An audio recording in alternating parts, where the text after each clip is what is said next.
I'm Miwa Messer. I'm the producer and host of Poured Over. And Javier Zamora is an incredible poet. He has now written a memoir, and I'm going to tell you, Emma Straub is a fan, Sandra Cisneros is a fan, Dave Eggers is a fan, Ruman Alam is a fan, Daniel Alicorn, all fans of this memoir. It is a huge, beautiful, gorgeous book. And Javier, I'm really happy to see you, but I'm going to ask you to start by talking about the desert and the Sonoran Desert specifically. Would you do that? I will, but first I just want to say thank you for having me. It's a huge honor. I'm a huge fan. And now to talk about the desert. As a 9-year-old, I was just thrown into this landscape that did not match my 9-year-old idea of a desert, which was Aladdin's desert, meaning the Sahara, where there was just going to be dunes, sand, no trees, and hopefully an oasis out there. And then I get to Nogales, somewhere outside of Nogales, and all I see are bushes, cacti that I've never seen before. I was familiar with nopales, but not these other strange looking things that nobody told me the names of.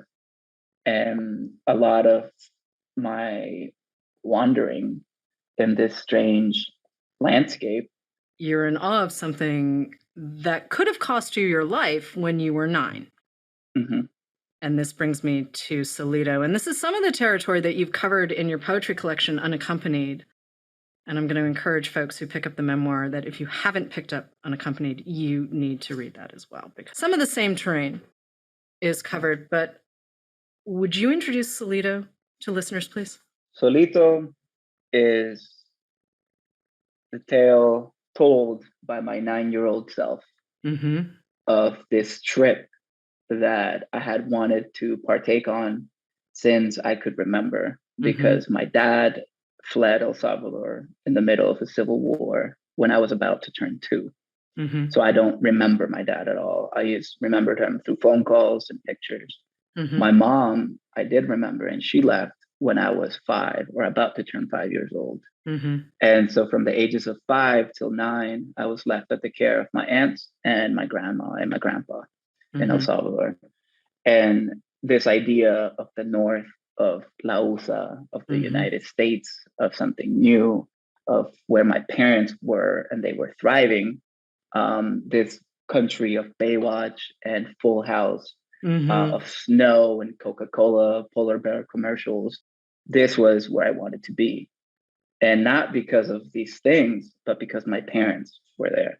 Right. So it was a thing that I kept on aiming for.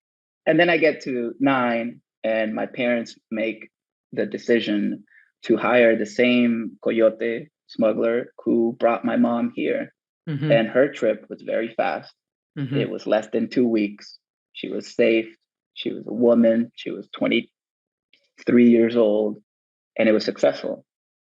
And so they paid the same man to bring me and a group of 7 other strangers, and things go awry. What was supposed to take 2 weeks takes 2 months. And Solito is that tale of this group just making their way across the border. And you're a 9-year-old who can't tie his shoes properly. And I'm pretty sure that's a detail I'm never going to forget, because I can imagine, and anyone who's been around 9-year-olds knows that they're their own little creatures. They're their own little people. They're not tiny kids, but they're not big kids. And getting a 9-year-old to walk anywhere can be complicated, unless sometimes there's bribery involved. And here you are, passed off to strangers. I mean, your grandfather does go with you for a couple of weeks, but then he just can't go any further. And here you are, and you have to trust strangers, and your parents have to trust strangers. And it goes from buses to boats to trucks to walking across the Sonoran Desert and climbing over fences and under fences and avoiding cacti and terrible things in the middle of the night, and also obviously helicopters and the Border Patrol, and it is fraught. So I gotta ask though, what's it like for you as an adult going back, thinking about one of the most traumatic moments in any individual's life, And here you are recreating it for the consumption of other people. I mean, in a poetry collection and a memoir. It was certainly difficult. Mm-hmm. And I like to say this, that in the writing of Unaccompanied, my mental capacity and my living circumstances, meaning privilege, didn't allow me to fill the page. Mm-hmm. And my immigration status as well. Mm-hmm. I was still, and when I began to write Unaccompanied, I was undocumented. Mm-hmm. And so my ability to travel and live, which I do now in the Sonoran Desert, 100 miles from the border, which is where Border Patrol has complete access to go into your home if they want to. Mm-hmm. So that I couldn't do. And I also didn't have a therapist. That Mm-hmm. I had therapists. It wasn't working for me as a Mm-hmm.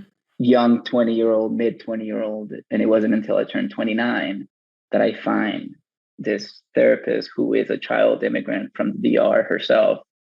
And all the stars align. In all of the stars aligning, the difference was that I had the capability of writing more, meaning Mm-hmm. writing prose.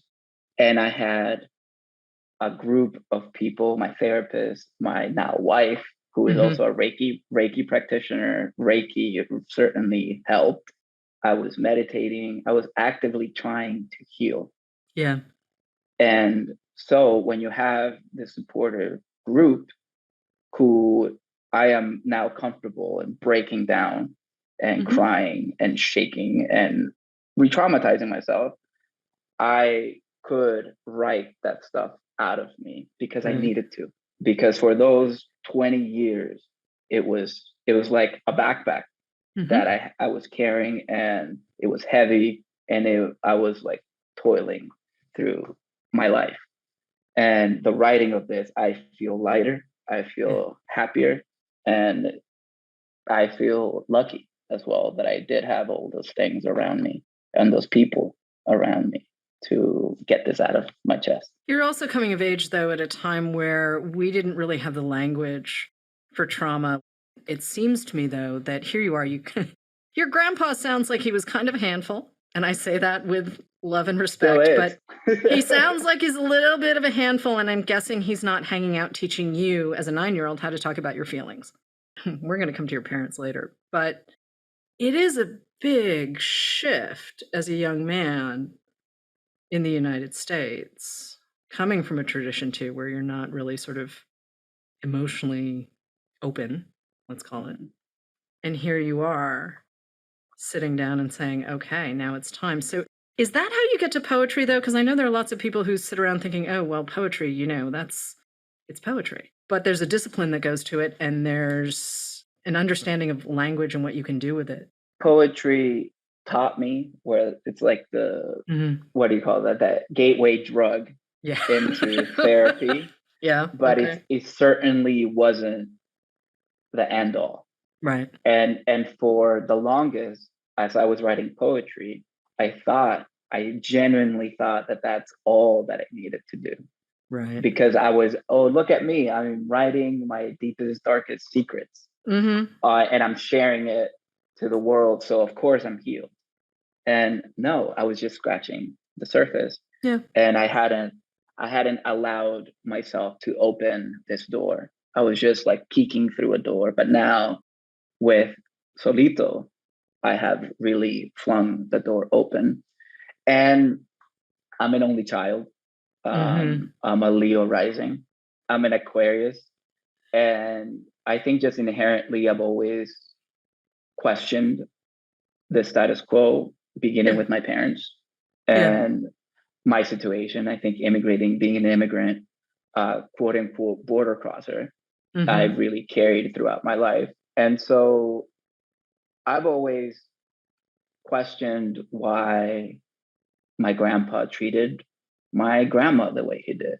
Patriarchy is something that I still struggle with. In Salvadoran culture, it's like so ingrained with, and it's part of colonization. And these are things that you have to actively be trying to unpack and destroy. And for the longest, I thought that I was doing that work, but I wasn't doing that work. And all of those combined when I was 29 again. And I found myself in a place where I was tired of pretending and tired of this shame that I carried and tired of watching my family suffer because none of us have talked about the things that we carry. And all of us have trauma of crossing. It's just the beginning of the trauma that my family carries. So your parents still haven't really had that conversation with you, have they? Yes and no. Like I mentioned at the end of the book, when they picked me up from a Tucson apartment somewhere, they kept asking questions, and I had just survived what I described in Solito, and that has been the first and perhaps only full conversation in which they understood what I had just experienced. And because of that conversation, it has been hard for us to sit down and talk about what happened. We have tried, and my dad in particular always cries when he remembers what I smelled like when he picked me up. My mom, it's harder for her to talk about it. I think they both carry a lot of guilt for what they put me through. And it's just, the book has become sort of like a conversation starter. And to put it this way, my dad finished the book and he apologized. He told me that he cried again. My mom couldn't make it past the first chapter. And we haven't talked about it since. Yeah, I can see that. Should we talk about how you move from sort of poetry and scratching that initial itch, right, to writing? How long is Solito? It's a very quick read, all things considered, but it's not little. 384 pages. 385 if you count your author bio, the very last page. I'm assuming you don't write in a linear fashion when you're catching memories and reconstructing sounds and smells, and there's a lot of visceral imagery here. I mean, obviously, you're a poet. You know how to do this. But how do you construct a narrative like this and capture the truth of the thing? In a lot of ways, I have been trying to write this story since I started writing when I was 17 years old. Okay. I have been trying to get this out of me, and I couldn't. My living circumstances, my lack of privilege, lack of papers, etc., didn't allow me to. So what I produced was poetry. Since I was 18 years old, I've found attempts at prose, attempts at capturing what eventually became Solito. And some of those I trimmed all the way down, and it became June 10th, 1999, which is the poem that closes off unaccompanied.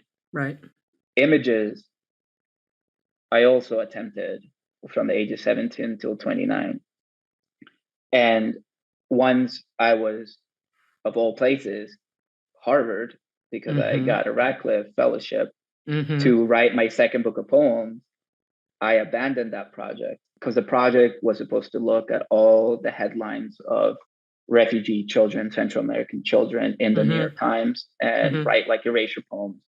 And that project got me so mad that other people were writing this story. And here I was in the most privileged institution in the country and perhaps the world. Why don't I use that privilege now and finally start this thing? And which became Solito. But from the get-go, the scene in the chapter that really clicked everything for me was the boat scene.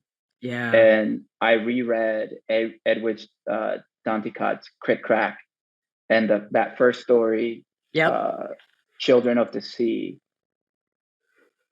re-traumatized me in a good way. And I just wrote most of that scene. And that became the anchor.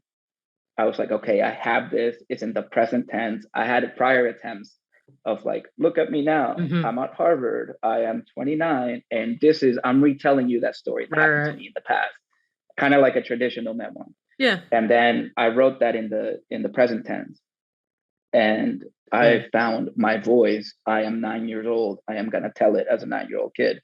And then I took all these other molds and clippings that I had been working on for 10 years. I was re-looking at my poems, getting lines or remembering things. And then I made a linear timeline, which to me, I knew when to begin it and I knew when to end it. And that was easy for me to fill everything in. Yeah, I'm so happy to hear that about the boat scene, because in my notes, I'm just looking at this line that I grabbed, splash, splash, splash. And I'm like, right there. And then there's another moment where you're talking about how the moon paints the waves platinum. That whole setup, as terrifying as it is, really works. It really, really works. I can see how that unlocked a lot for you. But also, you're 9, and this is a lot of book for a 9-year-old. And also, you have lost touch with the people that you crossed with. I mean, it's the nature of the thing. You tried to stay in touch. They tried to stay in touch. Phone numbers get changed. Everyone's traumatized. The people that you were closest to as you cross have gone to Virginia. I hope they're okay. But we don't know. We don't know. And so how do you sit with yourself? I mean, Reiki obviously is part of this, and therapy is part of this, but how do you sit in your own skin? There's a lot in this book. You don't. I got here in 1999, right after California went through a pretty racist moment, that they wanted to not help immigrants at all. But then luckily by 99, ESL programs were quote unquote legal. And I was thrown into this ESL program I was not the only child there. There were 5 of us in Marin County, which is where I go to. I do this thing, go to Marin County, into the I want to say 98% brown spot of San Rafael, California, which is the canal. And we're all immigrants. We're still all immigrants there. Most of us undocumented. And so I'm there in a school that's predominantly brown, and with like 2 white kids in the whole school. So to me, like, well, we're all the white people of Baywatch. From the get-go, my parents like, don't tell anyone what happened. Don't tell people that you were not born in this country. Learn English fast. And I think that was really sunk into my head. And because you have to in order to survive. Right. And as a 9-year-old, I learned to lie. And I was a really good liar. And the things that I learned from my trauma and now with therapy, I can say this, are transference. I knew how to create mother figures and knew who to attach to a stranger in order for them to help me survive. Right. So that's really good. I also learned how to black things out, distance. So I'm really good at just like, no, that happened to me. I'm gonna store it away. I'm gonna lose the key, and now we're doing this thing. Right. And so from ages 9 till teenagehood, I was okay. I was living this assimilated life at one point, pretending that I didn't speak Spanish. And then the hormones kicked in, and I was just angry. I was just angry at everybody. I was that academically good student, but behaviorally terrible student to have. Twice I threw water bottles at my teacher, and I got kicked out, and I was so mischievous that I didn't take the detention to the principal, so I didn't get suspended. I knew how to connive and talk my way out of things, even from that age. So that has been me, and it kept on getting worse and worse and worse. So that's how you live with that. And the only person that you can control harming is yourself. And so that has been the book that I've carried. And poetry began to distill away and wash that trauma away slowly. And that angry, traumatized kid had a Stegner fellowship at Stanford. was a Radcliffe Fellow at Harvard. Let's see, you also have an NEA grant. But how does that kid go from being the angry kid who's throwing water bottles at his teachers and figuring out how not to get suspended to a lauded writer? For better or for worse, my mother's upbringing really, really cemented with a stick with belts that idea of school is going to be the way out. Yeah. And I'm from a very small town, and there was one private school, which happened to be the Catholic school, that had just opened 2 years before I started school. And it was the only one that required payment. And my parents, and I'm still proud to this day to say that that has been the only time that I have paid for school.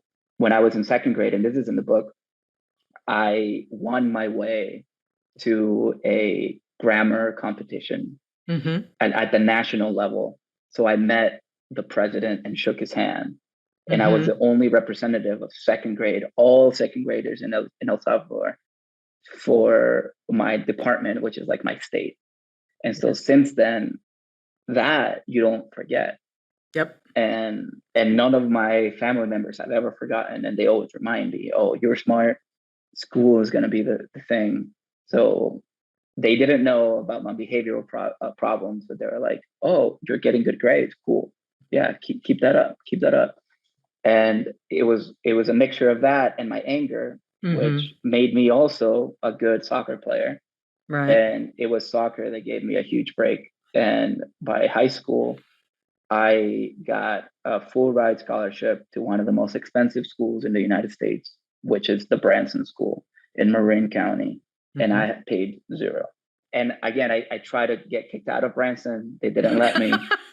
And because I was the only one of like 5 brown kids in the entire school. Been there. And they're all rich. Like their first cars we're talking bright yellow Porsches. Like a senior had a bright yellow Porsche as his first car. I think that's how you get to all these fellowships. And it's something that has also been harming at the same time. And after having the privilege of having been in those institutions, it's also a drain. And again, finding myself being the one brown person or like the first to get this or like blah, blah, blah. It's also taxing. Partially, I asked too about school because at some point you discover words are the thing that you love. And I'm wondering who some of the writers who made you Javier Zamora, the poet and now memoirist, prose stylist, whatever's going to come next, and we'll get there too. But who are some of the writers who've contributed to who you are and where you're going? As a way to learn English, when I was in 5th grade, my dad loves Marquez,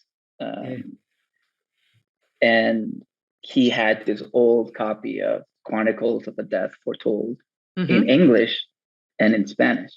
And it was like it's like the white with green trim cover. It's like a very small, thin book. And he's like, here, learn words. I like the act of figuring out what these long words that I'd never heard of in both English or Spanish meant. And I still didn't like to read. I never liked English. I wanted to be a historian.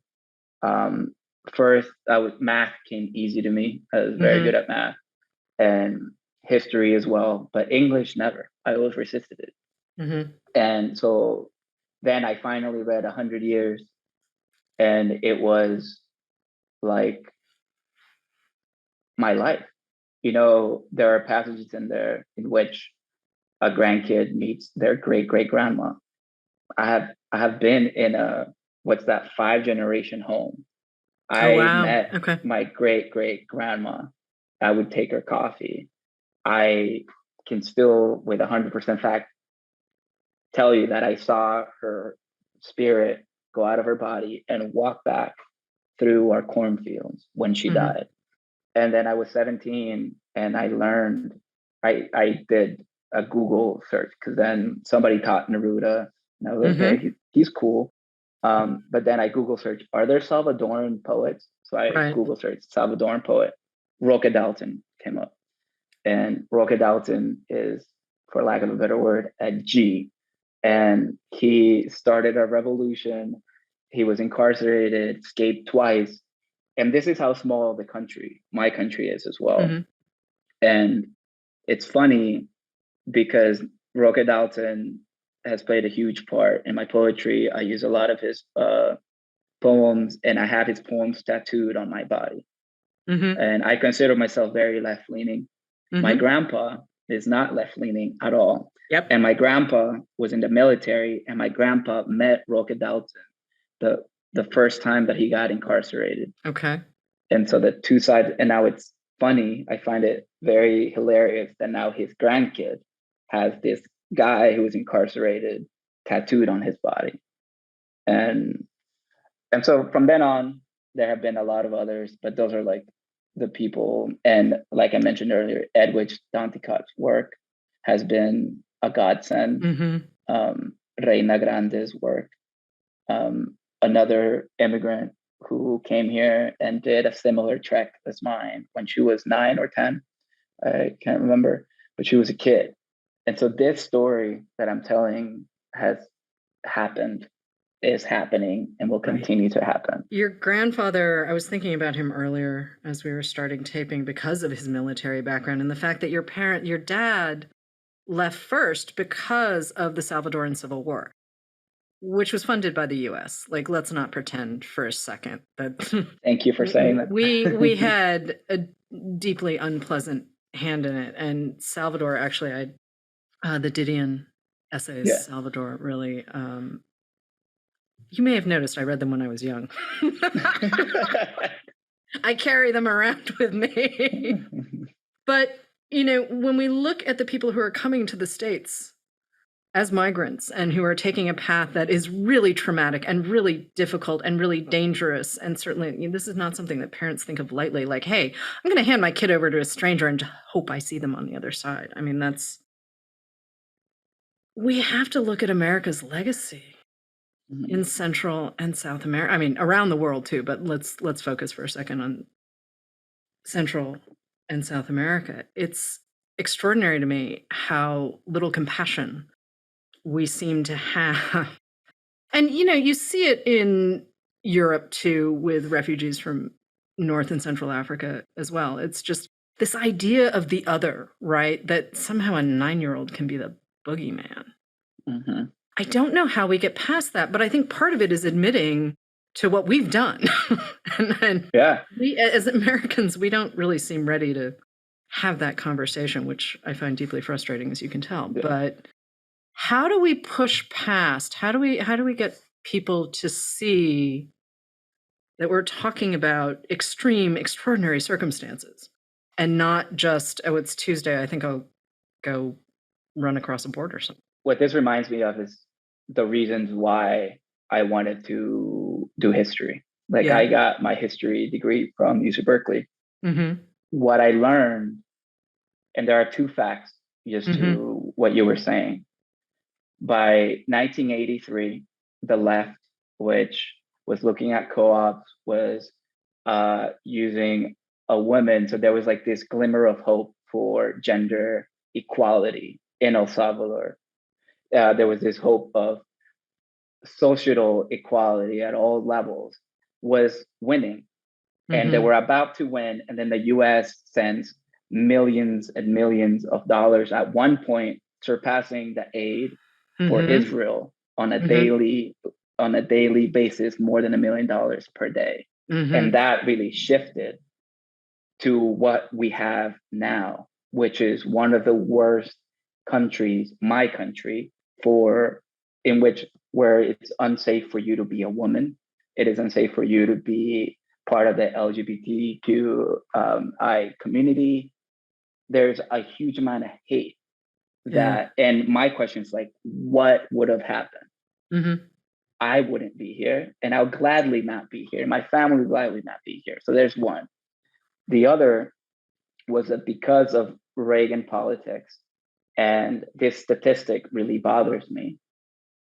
Out of all refugee applications during the Salvadoran Civil War, out of all those immigrants that came and asked for refugee status in the United States, less than 2% got that refugee status.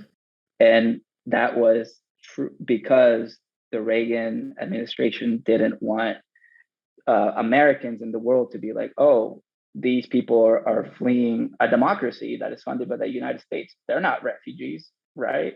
And so that complicated the lives of the Salvadorans in this country, which helped. It wasn't the only way, but it helped push adolescents, teenagers who were angry for having done the crossing and witnessing terror, push them into gangs. And then that has been this thing that we're still living with today. You didn't know how to tie your shoes properly. You didn't know how to keep yourself clean, really. I mean, you knew sort of how to shower and whatnot, but like no 9-year-old knows how to do laundry. Please, I have a younger brother. I love him to bits. He can now do his own laundry, but it's all of this. It's all of this. It's this mythology that we've created around the other. And I say this to you as someone who's also a brown American. Who happened also, I was born here. But I had a passport at the age of 10 months because my mother wasn't yet a US citizen, and signed by my dad. And there's this sort of old family story where we were coming back from Japan, and my mother had to send me through the US customs line, and she had to go through the foreigners customs line. I couldn't even see over the counter. I was 5, and I couldn't reach to hand over my passport. And I mean, I make light of it, but I'm also thinking of my mom because I saw her face. I saw her face when she had to just shoot me. And I'm simply talking about a customs line at JFK. I'm not even talking about buses and boats and trucks and crossing a desert. And I saw the terror on her face when she was like, I have to send my child in her Mary Janes. And because back in the day, you dressed up to fly. And it's stuff like that where I'm just kind of like, hey, wait a minute. We all have some version of this story. And yeah, you just kind of want your parents. Yeah. And in a way, you created Mom and Dad from Patty and Chino, 2 of the adults that you're traveling with, and Patty's daughter, Carla, is with you. And here you are, making this tiny unit all so you can see Mom and Dad. That's a lot. You're 9. You're 9 and you don't know how to properly tie your shoes. And I have to say, too, at one point you're talking about in the book, taking off your Velcro shoes and putting on shoes with laces. And I was like, oh, I hope you don't get blisters. I'm really hoping you don't get blisters, tiny man, because that doesn't seem like a great idea. It's all of these things. And at one point, Patty falls into a cactus because you're running and you've got to take time to pull out all the cactus burrs. Like, there's not a moment of rest when this is happening. You're hypervigilant. You do run out of water at one point. I mean, all of it. Do you feel like you have rest now? Do you feel, I mean, you make it clear in the book that it's exhausting. And have you been able to rest since then? Do you feel like you have passed that level of exhaustion? I think the writing of this was, and I've asked other writers, and it's unbelievable. Like my best writing day, I just sat down for like 10 hours and wrote 5,000 words, which only happened once. Okay. And I that is annoying still to me now because I can't do that. And I haven't been able to do that or recreate that. But I think this idea of work and just being hunched over, that as immigrants, I think, at least I can't speak for everybody, but for myself, I have in a way destroyed my body because I hate it, because it carries the trauma. But also, I'm trying to honor and go back to those moments. And the only way to do that is to overwork.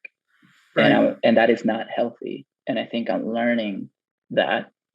And now having the privilege and the ability to just write and to just rest, I think has been the biggest gift that this book has given me.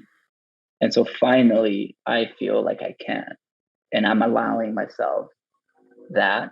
But that has also taken a lot of work, because there's still this little voice. Oh, you're lazy. You're not doing stuff. You're not doing enough. Look at what everybody else is doing. Blah blah blah. This little voice that is always there, now can finally rest a little bit. Never gonna go away. Right. Like, my trauma is never gonna go away. Right. That little 9-year-old kid still follows me and is with me and is very much a part of me. But now I can understand it. Yeah. And this is the hope for the book, not only for non-immigrants, but for immigrants, to really start to have that internal conversation about what we have been through. And I think this book is mostly for them. The book was for me, and then putting it out in the world is for everybody. But I hope that non-immigrants can see that we don't want to do this, and that it's difficult, and that we carry this with us every single day. And for immigrants to see that perhaps facing it and talking about it can lead, hopefully, to healing and to just living a life where you are allowed to rest, and that is okay.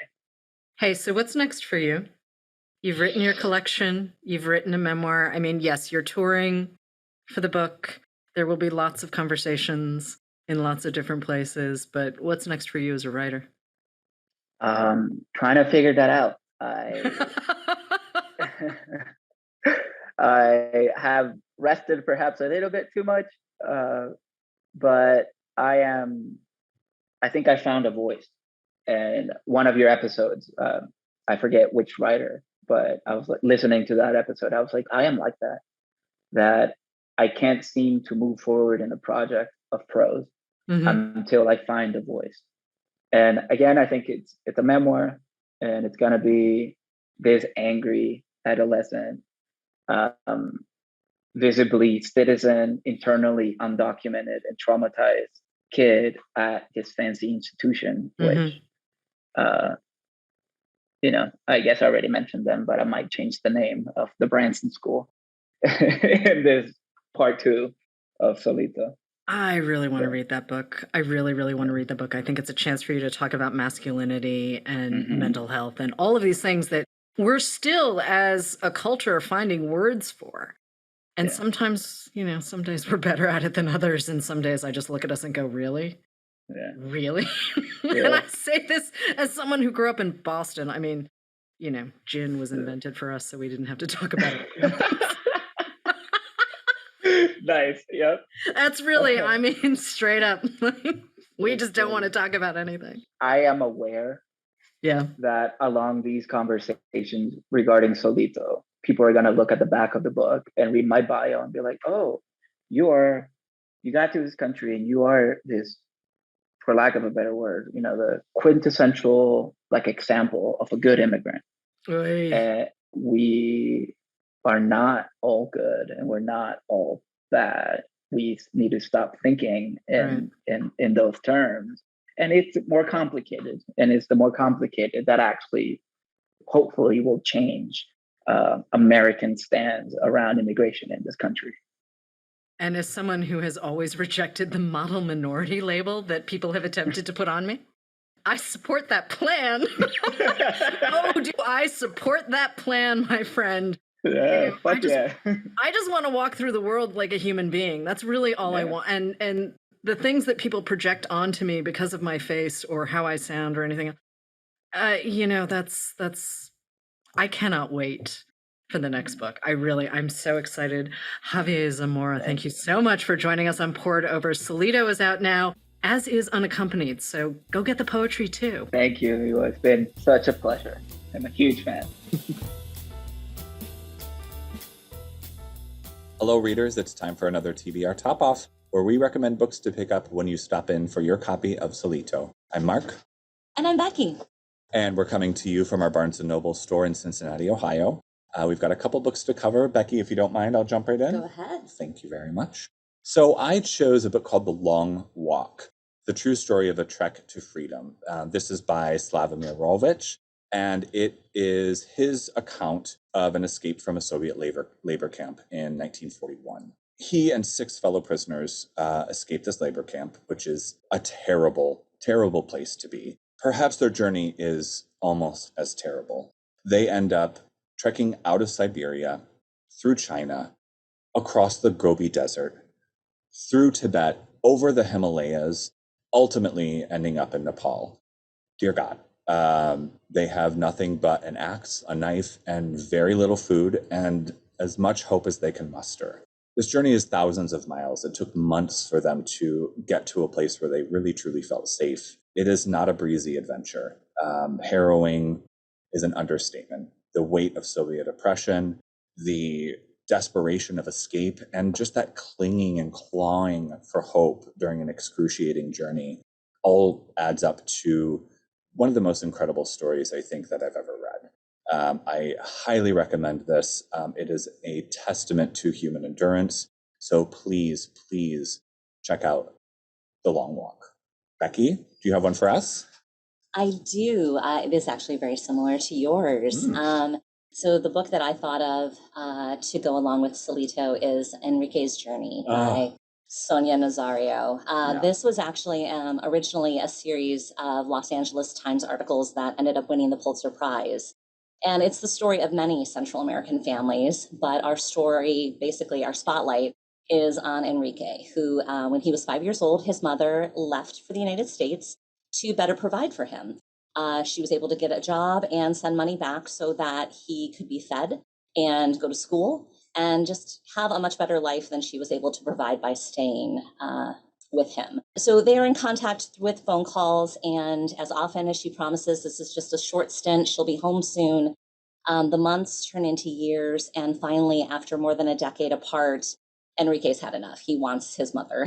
And so he decides he's going to go find her. And he goes with very little. Basically, he has a scrap of paper that has her phone number in North Carolina. And otherwise, then he sets out, and his journey takes him the length of Mexico, mostly traveling on the freight trains that run that whole path. That is not really the safest way to go. I'm not sure what the safest way would be, but for him, those trains and those tracks are very dangerous. They are highly traveled by a lot of migrants. And so there are a lot of people there that are armed and willing to take advantage of them. So there are the gangsters that run the tops, the roofs of the trains. There are the bandits who are kind of along the tracks, ready to rob and kill migrants. And then there are the cops who, are just looking to fleece and deport them. Unfortunately, it's a journey that a lot of children are making. And so, but Enrique is able to make that journey, armed with wit and courage and hope and a lot of kindness from strangers. And he is eventually reunited with his mother. This is the journey that thousands and thousands of children have made yearly, to be reunited with their parents because their parents aren't able to provide a suitable upbringing for them in their own country. It's heartwarming, but heartbreaking also, but definitely just a book that you really should read. It is Enrique's Journey by Sonia Nazario. Fantastic choice. Thank you, you as well. Yes, some sobering titles, but ultimately very important and empowering. Thank you, everybody, for tuning in to Poured Over. Please make sure to support us with a rating and subscribe so you never miss an episode. You can also follow our adventures at Barnes & Noble. Yes. I'm Mark. I'm Becky. And you can follow our home store at BN Westchester. Thanks again for tuning in. Happy reading, everybody. Bye. Bye. Poured Over is a Barnes & Noble production. The show is available on Apple, Spotify, and Stitcher. Please rate and review us wherever you listen to podcasts.